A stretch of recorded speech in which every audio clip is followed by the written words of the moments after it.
In sum, it would be fair to say to the world, you've never had it so good, but the challenges are building in the background. For instance, global competition may not continue to be a supportive crutch for central bankers in holding down inflation. Spare capacity is decreasing worldwide, as evidenced most recently by rising commodity prices. Record profits as a percentage of GDP, the highest since the mid-60s. We expect the US economy to slow in the second half, but growth should remain above trend. These signs of a rebalancing in world growth are particularly welcome. The risks to this strong central forecast are tilted to the downside. They include the possible inflationary and growth consequences of the still high and volatile oil prices, rising real interest rates, and possible exchange rate volatility.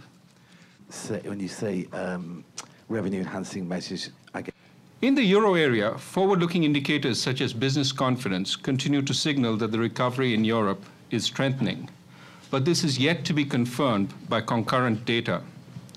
Also, consumption is still weak.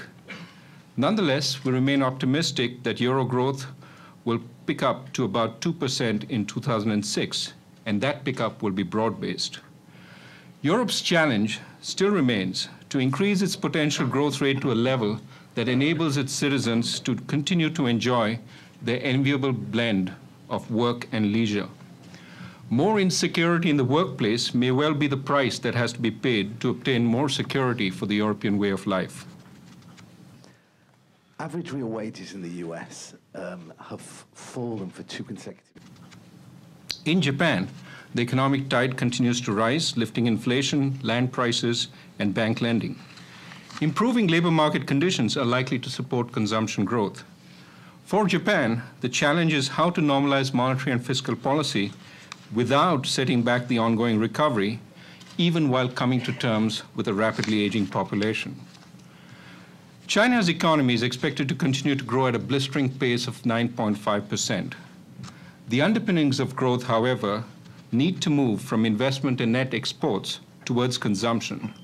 It is therefore good news that the People's Congress wants to promote health and education spending and build social safety nets, all measures that should increase consumption in the medium term. As we've consistently argued, such steps will be most effective if supported by financial sector reforms and more exchange rate appreciation.